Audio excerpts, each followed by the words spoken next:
Bava makasika ny voan'ny fahasalamana indray kosa nanamafy ny ministerin'ny fahasalamam-bahoaka androany fa tsy maintsy manatona faran'izay aingana ny tompo-pahasalamana ireo olona raha toa ka misy ny aya mitrangana aretina pesta no mareny ministera moa fa ny institut pasteur ihany no manatanteraka ny fitiliana ary afaka manamarina na mitondra ny aretina pesta ny olona iray na tsy.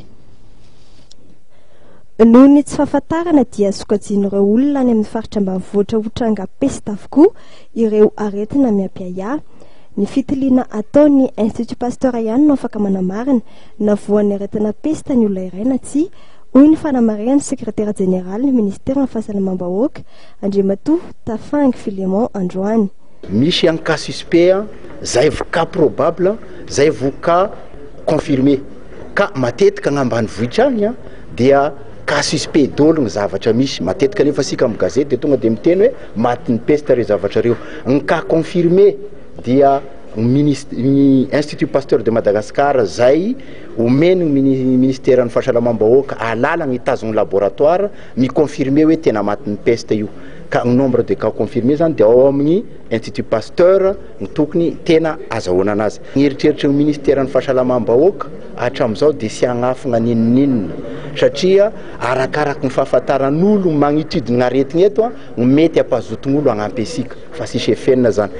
Na dia isan'ny toerana inona omora voan'ny fiparitany valanaretina sy arety mifindra aza ny fonja dia tsy mbola misy hatreto trangana pesta hita tao aorian'ny fitiliana ny arahan'ny fandraran'ny fonja ministera ny fahasalamam-bahoaka ny institut pasteur ary ny croix rouge international izay nitanterahana teo anivony ireo fonja teto Madagasikara.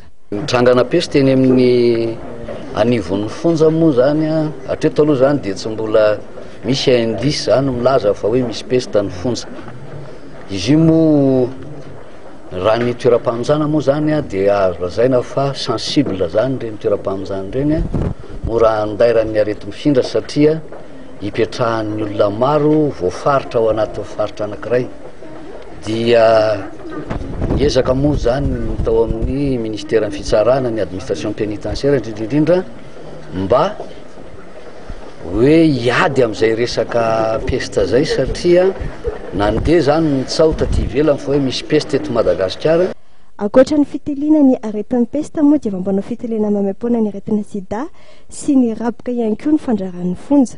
Misy amin'ireo vafonja nanaovana fitiliana eny fa nareo ankizy be azy nanevon'ny fonja zaza tsy ampy taona ary no voamarina fa voan'ny aretina sida.